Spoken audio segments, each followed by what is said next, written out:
Ana керек, o adamlar, ana керек adamға.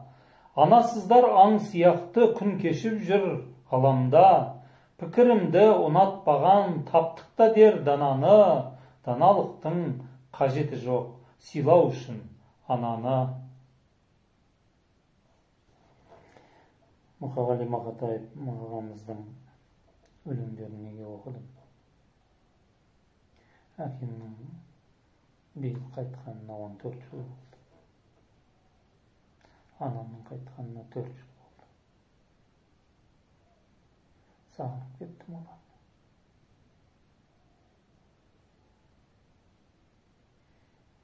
Оған тағы да бір себеп.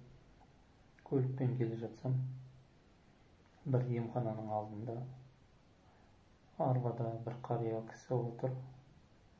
Және жігіт қол созып тоқтатты мені.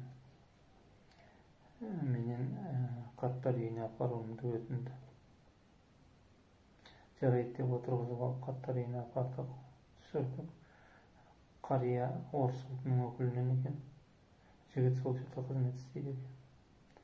Сонда емханаға апарып, Алла разы болсын ол жігітке, емханаға апарып бүкіл жаңағы қандарын тапсыртып, жалпы емханада жаңағы анализдерін өткізіп жүр екен. Оларды түсіріп болғаннан кейін көзім ауладағы демалып отырған өзіміздің қаракөз әжелер мен қаракөз аталарымызға көзім түсіп, еріксіз көзімнен жас кетіп қалды. Не болып кеткенбіз? Қазақ елінде қарттар үйі немесе жетімдер үйі деген жоқ еді ғой. Қайда кетіп бара жатырмыз? Келешек ұрпағымыз қандай болып бара жатыр? Сол мені қатты уайымдатты. Іргелікте әке қатал болса да сыйлау оны бір құрмет, әке қандай болса да қорқу одан бір құрмет. Әкенің бір сөзіне ешқандай тиын жетпейді. Әке қатты сөз айтса, есіңнен еш кетпейді. Әкесін сыйлай білгендер көгереді, көктейді деген бар емес пе? Әкелердің тәрбиесі қатты болғанымен таяғы тәтті деген бар еді. Бір әкенің берген тәрбиесін 100 мектепте бере алмайды дегеніміз бар еді. Баланың білегі ауырса, ананың жүрегі ауырады.